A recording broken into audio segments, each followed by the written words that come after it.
And we are back, ladies and gentlemen. Welcome to the European Unity League. My name is Will Hall, better known on the internet as Will Hall EXP. And I am joined by Andreas Pearson, better known as Eco Baron. How are you, my friend? How excited are you that we are now doing more legacy coverage? Excitement level is to the roof. And yeah, I mean, we just had a great round of legacy action. But that's just us getting started, Will. We have a full day of action ahead of us. And yeah, I just really want to get to it. Yeah, we do have a full day indeed. We've got 67 players battling out in the room. That means there's 7 rounds of legacy action for all you beautiful people at home. And then, of course, the top 8. So 10 total. You have to love it. They're all battling out for their share of 3,000 Swiss francs. That's about 3,000 euros if you're in Europe. If you're in dollars, I have no idea. Probably about 4 or 5K in dollars. If you're in the UK, probably about 10, probably about 10p at this point. You know, it's pretty bad out there for us. But there's also a guy's cradle on the line, which it's I don't know why that card holds such a close wrap around my heart. I really, really love that card. I think I should pick one up one day, just to scratch that elves itch I might have. Plus, it seems a little bit more playing that anyway now. But that's what's going to be on the line today. And we've got 2 absolute powerhouses sat down in our main feature match area. We saw one of them last round in Mr. Mengucci. We saw another one last round in Mr. Eliott Dragon. Well, they've been paired together this round. Both trying to get themselves to a 2-0 victory, both piloting the same deck, but with some minor changes. So while they sit down there, kind of setting up, we're going to go through it. Mr. Baron, talk to me. Tell me about it. Why am I seeing 4 wastelands versus 2 wastelands? Why am I seeing more Orcus Bowmasters versus less Orcus Bowmasters? What are their thought process going into it with these blue-black reanimator lists? Yeah, so when you're playing Blue-Black Reanimator, you just have to be realistic about that. Your plan A is not always going to work. If it was that simple, Reanimator would win every tournament. Entomb your Antraxa, Reanimate your Antraxa, and that's going to be the end of it. So players are hedging for other scenarios in different ways. Some people like their Murktide regions and their Baragoyves. Some people like their Metamorphosis fanatics and more like Orcish Bowmasters. So yeah, it's just the fact that things are not always going to plan, and these decks are trying to be as well-rounded as possible. So you will see them morph into blue-black mid-range a lot as the format gets more hostile towards the graveyard. So yeah, that's basically what we're going to see today. But when they face off against each other, there's a whole nother set of stuff on the line. So I hope we get into some complicated scenarios. Well, let's get down to it. Let's see how they're getting on. I think they're just about to kick off. It looks like we're going to be joining in, I think, turn 3. Looks like Mengu's already got a wasteland down. And one of the main things that we pointed out before we went live, Eliott's only down to 16 lands. 4 of them are wastelands. So realistically, only 12 lands that can cast, spells or with colored sources, or at least fetch colored sources. So wastelands are going to be really good here for Mengu. He's already got a big troll on the battlefield. Yeah, and the troll, I want to talk a little bit about that card, because that card is basically just you adding more underground seas to your deck, but it also just gives you more things to combo with your reanimation spell. So now you have 4 entombs, and in Mengu's case, you have 3 trolls. So you just have more cards that work with your reanimation now that Grief has seen the ban list. So we still need a lot of cards that go for the A+B combo here. Also, this is kind of funny. Mengu could just let the Thoughtseize resolve and reveal another Daze in hand. So pretty good situation for him here, all things considered. So we got back and forth Thoughtseizes going on. Now we see Reanimate, Archon, Orcish Bowmaster, and what's that second to back card? Could be no, it's not a second Bowmaster. The Metamorphosis? It could be a Metamorphosis fanatic, actually. I'm not entirely sure. I think it is. My elvish eyes do me well. Again, you don't know that reference because you haven't watched Lord of the Rings. We found out today, ladies and gentlemen. That's probably the biggest news you're going to hear today. Andreas Peterson has not seen Lord of the Rings, which also means he probably hasn't seen The Hobbit, which there's a big gap in my knowledge there for sure. When it rains, it pours. So you don't know what a Troll of Khazad-dûn is? I have no idea. Oh, goodness. I know it's a powerful magic card that is gonna put Eliott under a ton of pressure in this game. Have you ever heard the phrase, they have a cave troll? No. Oh my goodness, it hurts my soul. But Eliott, that low land count, that wasteland for Mengu, was able to just basically chip away. And that's kind of the game plan, right? Like disrupt your opponent enough so you can get 1 threat on the battlefield, stick that threat, turn it sideways a bunch of times until you manage to win the game. And we're going to see Mengu be able to take this game number 1 down, almost stealing it. at some point. Yeah, and that's what when you play a deck, well, you should just view that troll as a big delver that hits twice as hard and is very, very hard to kill in a format of fatal pushes. We talked a little bit about that off air, about Eliott's version having fatal pushes. That card, despite the troll getting into play on turn 2, simply does not deal with it. So at that point, you're down to very, very few outs, and yeah, the troll took down the game here. In a tempo fashion, backed up by free disruption. So who would Let's have known that cheap creatures, dazes, and forces are effective? let's have a look over Eliott, one game down, so we're going to look at his deck list first, and we'll see what the differences are here. Postal, we saw Mengu's deck last round. We're up on Bowmasters. We're down on Brazen Borrowers. We've got a Metamorphosis Fanatic. Yep. Little miracle card going in there. We're up on Trolls. No, what's the delve card I'm thinking of? No Murktide Regents. No Murktide Regents. Yep. Fatal pushes in the main here. Everything else is kind of the same except for that mana base that we already spoke about. Why Yep. are we seeing this sort of shift towards this? What's it going to be better at than the other list? And how does the sideboard influence in the mirror? Yeah, so Eliott has prioritized having Orcish Bowmasters to hopefully play well against a lot of opposing cantrip decks. It's especially good against blue decks and small creatures. And the 4 Wastelands will be good against, let's say, Ursa Saga strategies or Cloud Post strategies or Ancient Tomb strategies. So that's been his focus here for the paper metagame of the weekend. Sideboard wise, it looks like he only has Doughty Voidwalker as graveyard hate, so that means he will not have as much fast graveyard hate, but his graveyard hate will be sticky. It's kind of like a Leyline that's also getting in there for damage, like a Delver Leyline split card. So those will be big, and of course cards like Barrogoyf, Brazen Borrower, and stuff like that. Basically, in the mirror, you're gonna because it's so bad to entomb a big creature into the graveyard because the opponent can reanimate it.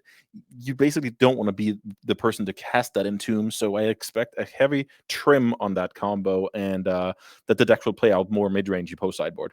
Well, let's have a look at Mengu's list one more time. We did see it in round number 1, but let's see what some of the differences are. How much is this mana base really like? Is Eliott just playing greedy? He's like, I'm doing powerful things. I only need 1 mana and I can kind of get there. Or is it Yeah. a bit more safer to do what Mengu's doing here and going up to the Yeah, 40? this is definitely the more where you're trying to reduce variance. You're down on wasteland, but you have a double surveil. Your land count is somewhat more responsible. You don't want to make wasteland an effective card against you.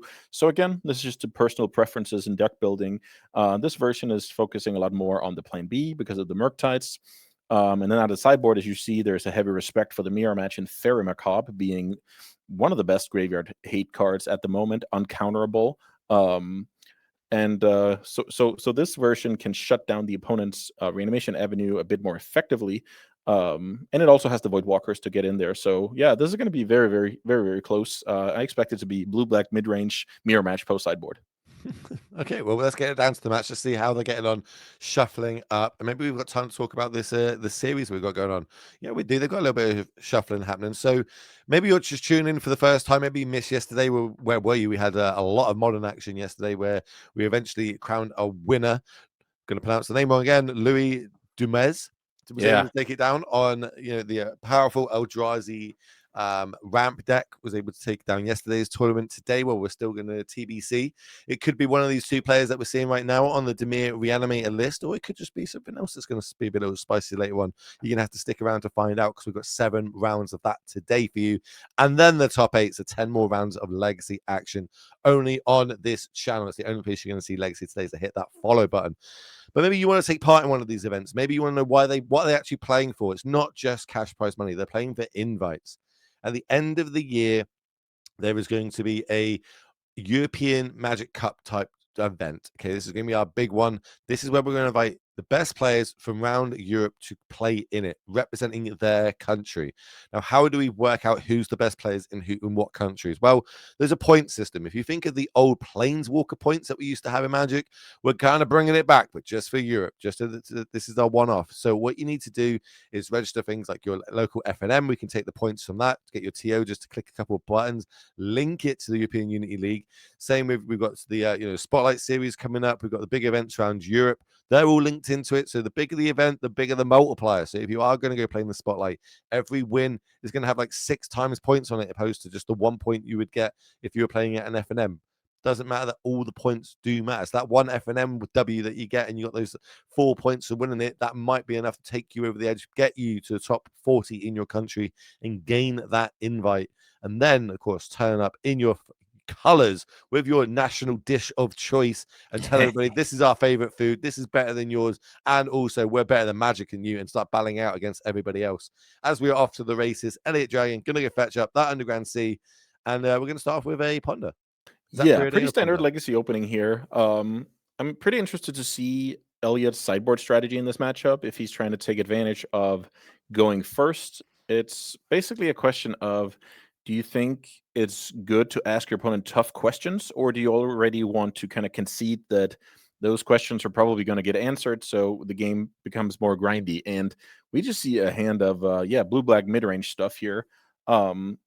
The Thoughtseize is a good tool regardless, gives you a lot of information, picks the best card out of the opponent's hand, whether that's the card that is going to disrupt you or the card that's going to advance the opponent's game plan. Thoughtseize is always awesome. Information is key in a game like Magic.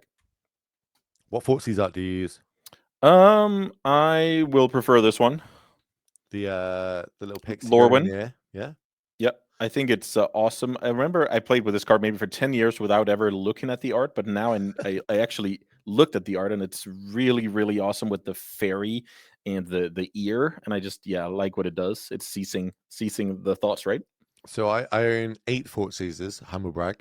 That's my go-to one, but my second set that I need, if sometimes I'm being lazy and can't bother to find them, as we're going to see in Animate Dead on the Delphi Voidwalker. Yep. Which is, you've always spoke about how key that is going to be in this matchup. That's going to stop everything in Mengu's side going to the graveyard. Is going to pin it into exile. Yep, definitely. It would have. So let's see. Fatal Push going to the graveyard. I couldn't tell you if that's the correct ruling when it comes to Voidwalker. I always think these ley lines, rest in peace cards are so complicated. I believe it doesn't, because there's no state-based effect that sees it dead. Where when it's a lightning bolt, the damage goes on the creature, the spell resolves, and then it does the state-based effects. Where in this case, the effect of the card kills the card. So by the time it resolves, the card is already dead, so that effect doesn't happen. Okay. I buy that explanation until somebody says something else. I think I literally asked the judge that interaction. I think a couple of weeks ago, and I was like, "How does this?" And they went, "Yeah, this is like the explanation." I was like, "Okay, cool. I'll say that online one day, and someone will think I'm really cool." And and that day is today. Who would have known? Anyway, back to my Thoughtseizes and flexing. I also have the secret lair ones, which are like the black and white ghosty type. That sounds awesome. I didn't realize how expensive they are now. Whoa, did that secret lair spike? Yeah, that is for me, I'm just strictly a player, so all of that stuff is just always blows my mind whenever I hear about it. So Animate Dead goes to the yard, mainly because that Animate Dead represents a Dowdy Voidwalker. So it's like Thoughtseizing a Dowdy Voidwalker, and that card is awesome in the matchup, so that's just a good call. Force Will with no blue card to go with it right now. Also, you'll see a cool dynamic of, since both players know this is an Orcus Bowmaster mirror, you'll not see, most likely, just a random flashed in Bowmaster, because it's so nice to go last with Bowmasters to kill your opponent's copy. When I was playing Legacy with Orcus Bowmaster, basically a lot of people respected it. If I just left 2 mana up, they would always respect it, and only when they had no other options would they be casting, their draw spells into it. And I thought that was a really cool dynamic. How everyone's at that time, bear in mind we're talking about a year ago, was like really, because it was more present, was respecting the Orcus Bowmaster, even if I didn't have it. Yeah, that's another card on the list in Legacy where that card has an effect, even if it's not in the hand, because everybody knows what 2 Underground Seas represent, right? So that's just pretty interesting dynamic. The feel I'm getting from this game right now is that this is turning to, like, I would say, like Jund style match. Both players are going back and forth using their resources, and it's going to come down to who's able to top deck best, because they're really putting a lot of emphasis, a lot of resources into these Delphi Voidwalkers. And either, I want the Voidwalker, no, you can't have the Voidwalker. I want your Voidwalker, no, you can't have my Voidwalker. And we're kind of putting a lot of resources into this. Definitely. So just small detail I want to highlight here is Mengucci chose to let the Doughty Voidwalker resolve and then fetch on end step. I'm just saying that there could easily be an awkward situation where Mengucci sees a Troll of Casa Doom on top of the deck, and then what are you going to do? Are you going to put it in exile and offer it up to your opponent? Or are you going to put it into the graveyard? So I would really have loved to see a respond fetch to the Voidwalker, simply for that fact that you actually had bad cards in your deck that you don't want to draw, but you certainly don't want your opponent to have access to either. That's actually a really good point. Like I was thinking, I was like, oh, okay, they put the land underneath there, so he's definitely doing it at the end step. But there's some risk to it, mainly because of Troll. I think that's the big card that you don't want to mill over there. So here's Ponder into known Bowmasters, but Eliott also knows that Mengucci has a Bowmaster, so really playing it's safe here.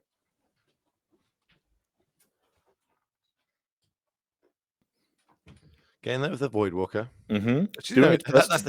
Does everything as well as it can also attack. Yeah, as I said, it's like Delver / Leyline combination here. I think this is a go for the throat, trying to kill the Voidwalker. Just straight off the top, definitely didn't draw this card. Yeah, he planned it ahead. Definitely knew what was coming. Also, finds his own Voidwalker, finds a Thoughtseize, decides to go Thoughtseize top into Voidwalker next. So he's going to do Thoughtseize, make sure the coast is clear, able to resolve his own Voidwalker, and then potentially try and use that. But a lot of cards here for Eliott. That is exactly the theory here. You want to use this Thoughtseize to hopefully clear a fatal push out of the opponent's hand, so that your Voidwalker is more likely to stick. Here's me going, why did Eliott not use that island? It's not an island, it's a swamp. Yeah, those can be a bit confusing, those type of basics.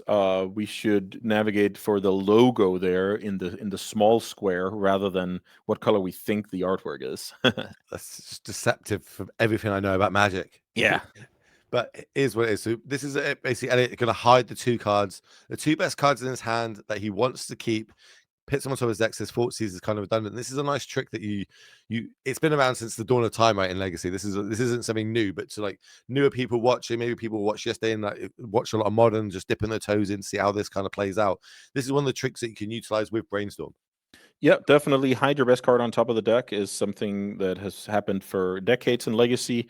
Let's say the exception to that rule is if your hand is kind of bad and you need to shuffle away the cards, then you will just, keep the good cards in hand, let the opponent pick. But it actually looks like Eliott likes his hand here. Looks like Force. Is that a Thoughtseize in the middle? Yeah, and then the Barrow Go for the throat. Yeah, okay, go for the throat, hitting the bin here. And that says a lot about Mengucci's desire to stick that Doughty Voidwalker, because it is better to trade with Force in a blue card than just a simple black removal spell. How important are 2-for-1s in Legacy, would you say? Like, obviously in Magic in general, 2-for-1s are great. That is what you want to be doing most of the time. But do you get more punished for it in Legacy opposed to other ones? Or is it not as big a deal in Legacy because the card's quality is so good we can still build? So in general, you get less punished for it because you have cards like Ancient Tomb, you have cards like the Wandering that can buy back card advantage. But in a game like this, it's very important. So in a game like this, where I basically I foreshadowed that there would be like the mere mid-range type of deal, then it's very important. So it ranges a lot from, an oops all spells that can mulligan to 4 and just beat you, or in the mirror, even one mulligan could put you behind. So yeah, the answer will vary depending on the context. While the shields are down and it knows from that Thoughtseize is going to take this time to deploy an Orcish Bowmaster, Mengu only at 7 life, obviously getting shot down. Just so you know, Orcish Bowmasters isn't really a thing in Lord of the Rings. The orcs do have bows, but there's no like big scene with it. Yeah, it's for certain one of the premier characters in Legacy, so it's kind of funny that it stems from not a very predominant character. It would actually make more sense if it was a Urukai, but again, I'm talking out loud and people wouldn't know. There is a scene with a Urukai and a bow, which is pretty prominent. Here comes a Force-Stitching Force. So also, I want to talk a little bit about the timing of Eliott's Bowmaster, because he played with full information from the Thoughtseize. So he's basically saying, if I play the Bowmaster now, I'm not giving my opponent a chance to have Brainstorm on top of their deck because let's just imagine Mengucci draws Brainstorm, pass the turn. Then Eliott's mana is kind of locked up for the Bowmasters. If he plays the Bowmaster, Mengucci will respond with a Brainstorm. So he just plays at sorcery speed, and sometimes that's what you have to do. So I really like that play.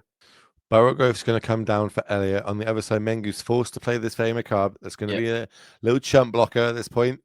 Yeah, that's really not ideal. With 7 life points, whenever you get to swing with a Barrowgoyf, that's like a huge advantage bar, especially post sideboard here. So yeah, Eliott is doing really well for himself here. He did a good job of playing his disruption spells well, and he was fortunate enough to find 2 Voidwalkers and an Animate Dead. So in theory, presenting 3 Voidwalkers. So yeah, I guess that's a key card. Any removal spell that resolves right now means Eliott can level this up. It's going to turn everything sideways to start off, though. Chump block for Mengu. Going to drop down to 5 life. Lethal on the battlefield. Now going to drop down to 3 life. Now damage is done. Yeah, this is for sure not going well because Reanimate wow, we can see reanimate on the Voidwalker, I guess. I was about to say it's either going to be Voidwalker or something, incredibly not good for Mengu. So we're going to shuffle this back up and go to a game number 3, which is one I love to see. Game 3 is a high level Magic. I also love it when I see 2 great players, 2 of Europe's finest going head to head, and they happen to be 2 huge content creators as well. And this is all happening at the European Unity League. So let's have a look at their deck list one more time. Obviously, this is a mirror, but they've actually got quite a big distance. There's probably like 10 to 12 different cards amongst the deck, including different sideboard options here. So let's get them off on the screen. Let's have a look what they are. How will it change now that Mengu is on the play? Yeah, so a card like Daze becomes better, but so I guess I'll just refer to what I suggested Mengucci to do is basically get rid of every Entomb and Big Monster and the Dazes, and then simply say the game is going to go long, so we don't want to have like dead Dazes in play on turn 7 when if the game goes long. We don't want to put a monster into our graveyard and then have our opponent reanimate it. So simply remove all of that variance and then make the most well-rounded Dimir mid-range deck possible. We were adding the Macabres, we're adding the Voidwalkers, we're adding Go for the Throat, Bowmasters, Barrowgoyf, Dismember, Fatal Pushes. So, and you basically just turn into blue-black mid-range, still with your reanimation spells because they're just good against, Thoughtseize, Fatal Pushes, Force of Will. Just like we saw in this game, Animate Dead and Reanimate are serviceable cards outside of being combo cards. So that's basically the version that Mengucci is morphing into here post-sideboard. Let's have a move across. Let's have a look at what Eliott's got then. Noticeable difference is those lands, of course. It did kind of stumble in that game 1. But I guess if you can sculpt your hand enough, or the first couple Yeah. of turns so you have 2 land, after that, you've got a better chance of hitting your spells opposed to lands. Yeah, that's a big part of the deck as well that it operates on so few lands. I do want to highlight a small thing here about Troll of Khazad-dûm. It's part of your mana base, but it's also putting a creature into the graveyard that the opponent can potentially reanimate. So sometimes you kind of have to slow roll your Troll of Khazad-dûm cycle, and it doesn't feel good. So let's see if we can pick up on some of those small mirror match details when it comes to game 3. Well, let's get back down to the matchup. I don't imagine Simon's going to take too long for either of these 2 players now. And it looks like, I think Eliott might be keeping a 7 and Mengu might be going down to 6, or maybe this is the first time he's going to draw. Let's That have a little sounds look. reasonable with Andrea being on the play and still doing a little bit of shuffling. Now, is this the deck that's benefited the most from Surveil lands in Legacy? That is probably fair to say.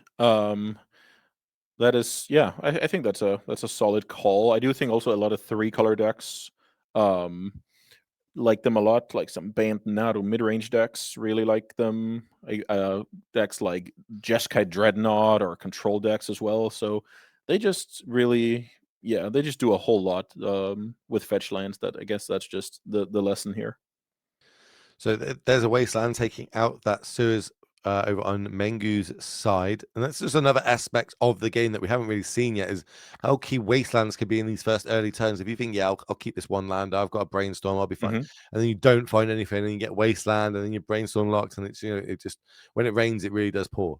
Yeah, that is definitely exactly why Eliott is killing that land. Is basically just to say, I'll allow myself to try and get lucky here.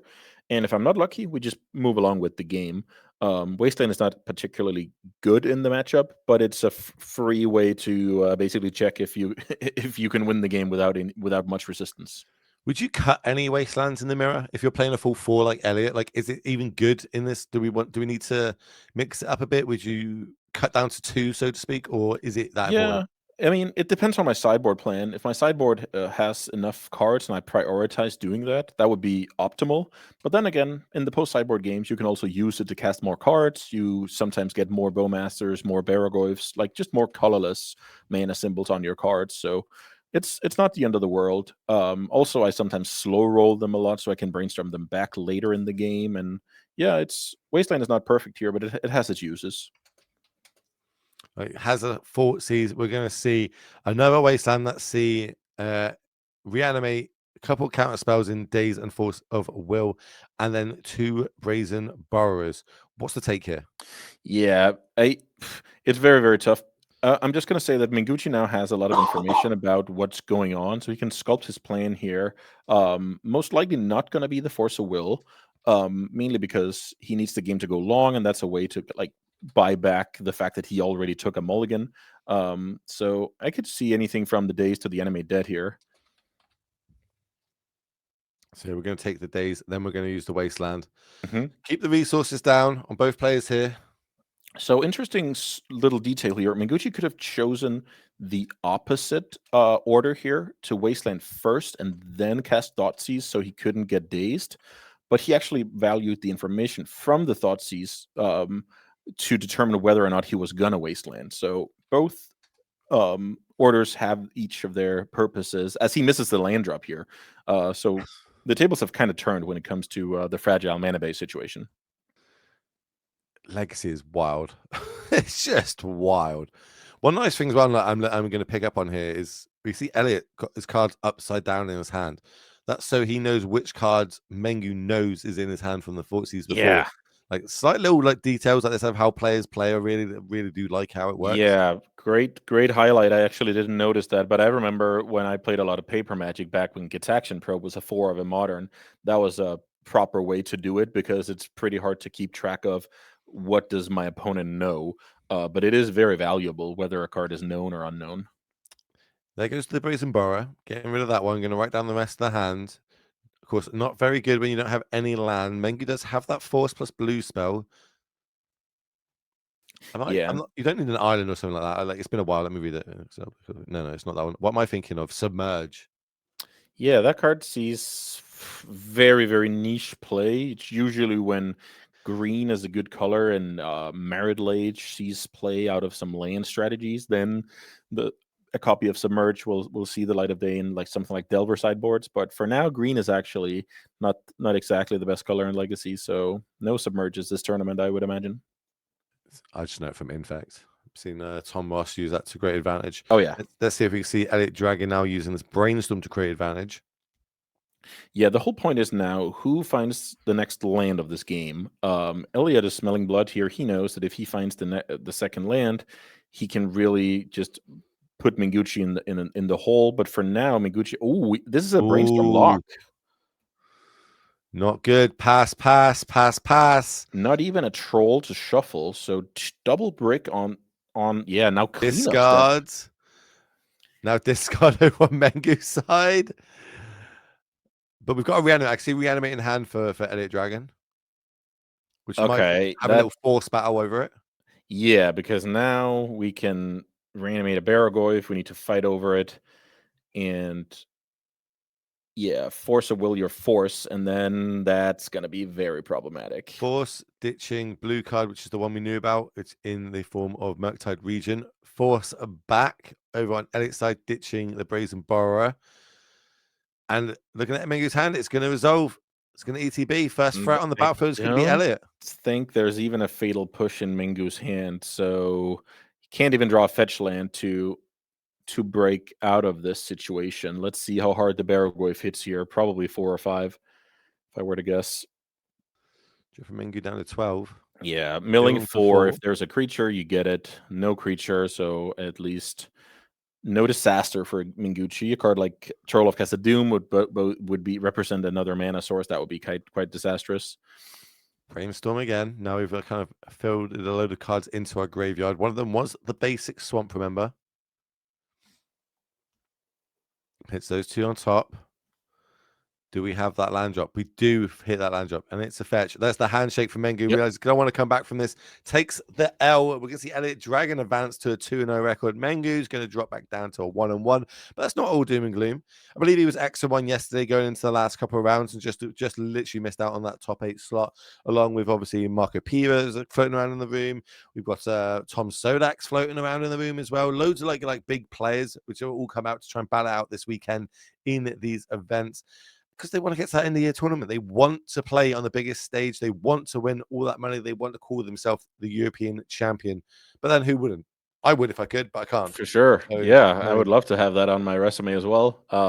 As you alluded to, lots to play for. A lot of big boys are out to take their first step towards that coveted title in around a year's time from now. Last time I played Mengu was in Las Vegas in the last year. I gave him a bit of stick, and then we literally got paired against each other. And I was like, oh no. And he well, it was quite close actually. I destroyed him, he destroyed me, and then he destroyed me yet again. But here we are.